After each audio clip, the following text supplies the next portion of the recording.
Hello નમસ્કાર વિદ્યાર્થી મિત્રો, વેદ ડિજિટલ એજ્યુકેશનમાં આપનું હાર્દિક સ્વાગત છે। આજે આપણે ધોરણ 6 વિષય ગુજરાતીમાં પ્રકરણ નંબર 3 જેની સ્વ અધ્યયન પોથીનું 100% ટાઈપિંગ સાથે સોલ્યુશન જોવાના છીએ।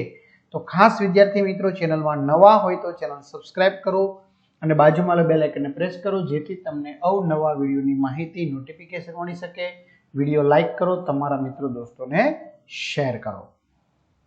તો ત્રીજું છે ચોમાસામાં સૃષ્ટિ સૌંદર્ય।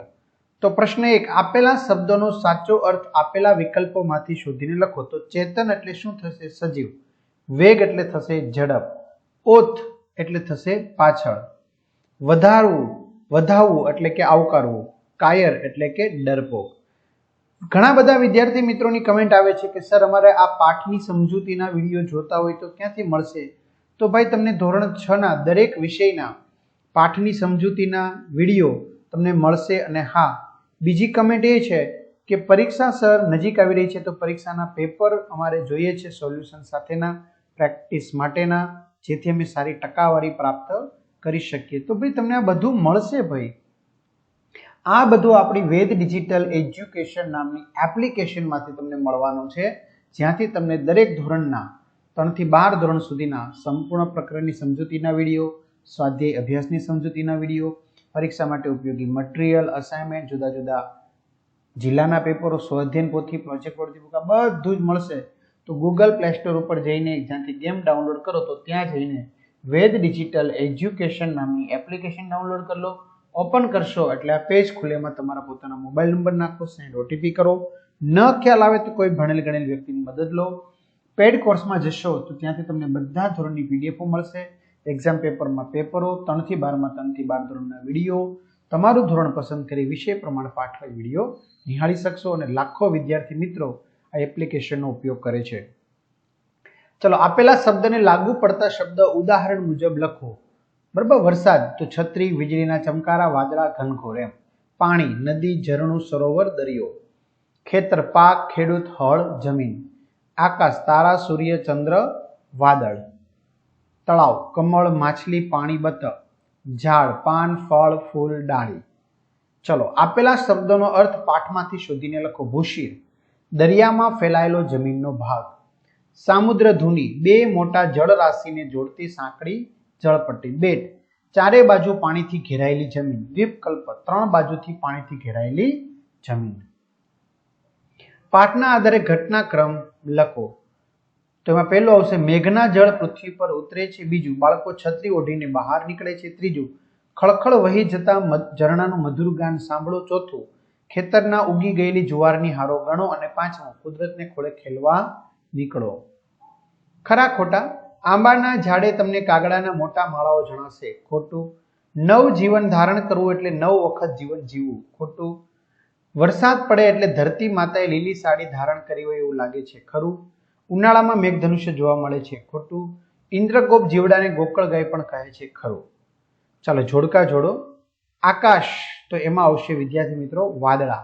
ઝરણા તો ખળખળ વહે। ધરતી, લીલી સાડી ઓઢી। ઘાસ, અંકુર ફૂટે। સૌંદર્ય, અદ્ભુત નિહાળો। પ્રશ્ન 7, ખાલી જગ્યા તમારે પૂરવાની છે। મોરને કળા કરતો જોઈ શ્રેયા રાજી થઈ ગઈ। બકરી એના બચ્ચાની શિયાળ સાથે જોઈ ગુસ્સે થઈ ગઈ। બાળક પુત્રને જોઈને મોટેથી રડવા લાગ્યું। મીરાને પગમાં વાગ્યું છે તેથી ધીમેથી ચાલે છે। મારે રંગોળી શીખવી છે એટલે શિક્ષકની મદદ લઈશ। વરસાદ પડતો હતો પણ મારી પાસે છત્રી ન હોવાથી પલળી જવાની ચિંતા થઈ। આપેલા બંને શબ્દનો ઉપયોગ કરી વાક્ય બનાવો। પતંગ નાનો, મોહન નાનો પતંગ હવામાં ઉડાડે છે। વહાણ મોટું, દરિયાને પેલે પાર મોટું વહાણ દેખાય છે। કાચ મજબૂત, બુલેટ પ્રૂફ કાચ મજબૂત હોય છે। હળદર તુરી, હળદર સ્વાદે તુરી હોય છે। ભોજન ગરમ, ગરમ ભોજન આરોગવું એ આરોગ્ય માટે સારું છે। નીચેના ક્રિયા વિશેષણોનો ઉપયોગ કરી વાક્ય બનાવો। પડ્યા પડ્યા, હસતા હસતા, બાળકો હસતા હસતા જમતા હતા। દોડતા દોડતા, અમે શાળાએ દોડતા દોડતા આવ્યા। સંતાતા સંતાતા, સંતાતા સંતાતા ચાલવાની મજા કંઈક ઓર છે। ઊભા ઊભા, તેણી ઊભા ઊભા પાણીપુરી ખાતી હતી। ગાતા ગાતા, અમે તો ગાતા ગાતા ભણતા હતા। ચલો, સંવાદ લખો। માતા અને પુત્ર। માતા, દીકરા તું ક્યારે આવ્યો શાળાએથી? પુત્ર, મમ્મી હું બસ હમણાં જ આવ્યો છું। માતા, તે તારું દફતર વ્યવસ્થિત મૂક્યું, કપડાં બદલી લીધા, તારે નાસ્તો કરવો છે? પુત્ર, હા મમ્મી, દફતર મૂકી મેં કપડાં બદલી લીધા, હવે મારે રમવા જવું છે, તેથી નાસ્તો કરવો નથી. માતા, થોડો હળવો નાસ્તો કરતો જા, રમવામાં સ્ફૂર્તિ મળશે. પુત્ર, સારું, તો જલ્દીથી મમ્મી નાસ્તો આપી દે. ચલો પ્રશ્નોના જવાબ લખો. પહેલું, લેખકે કરેલા ચોમાસાના સૌંદર્યનું વર્ણન કરો. તો ચોમાસામાં વાદળા વારંવાર ચડી આવે છે. આ વાદળા ક્યારેક ગાજવીજ સાથે તો ક્યારેક ગાજવીજ વગર વરસે છે. વરસાદમાં ધરતી પર લીલોતરી છવાઈ જતા જાણે ધરતીએ લીલી સાડી પહેરી હોય એવું લાગે છે. પક્ષીઓ તથા જીવજંતુઓ સતત મેઘરાજાનું સ્વાગત કરે છે, મોર કળા કરે છે. આ ચોમાસાનું સહજ સૌંદર્ય છે. ઇન્દ્રધનુષ એટલે શું? લેખકે તેને જોઈને શું કરવાનું કહ્યું છે? તો ચોમાસામાં દેખાતો 7 રંગનો આસમાની પટ્ટો એટલે ઇન્દ્રધનુષ. લેખકે ઇન્દ્રધનુષને જોઈને કૂદવા, નાચવા, રંગોની મજલસ કરવા તથા અનેક અખતરા કરવા અને ઇન્દ્રધનુષને ધરાઈને જોવા લેખક કહે છે.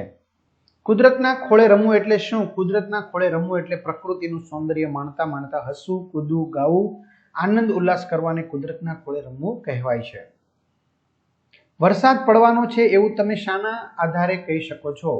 તો આકાશમાં કાળા વાદળો ઘેરાયેલા હોય, હવામાં ભેજનું પ્રમાણ વધી ગયું હોય અને ઉકળાટ થતો હોય, વાવાઝોડા અને વીજળીના ભડાકા કડાકા થતા હોય, મોરના ટોંકા સંભળાતા હોય, તો એના આધારે કહી શકાય કે વરસાદ પડવાનો છે. બરોબર, વરસાદ આવવાની તૈયારીમાં છે. આગળ જોઈએ આપણે.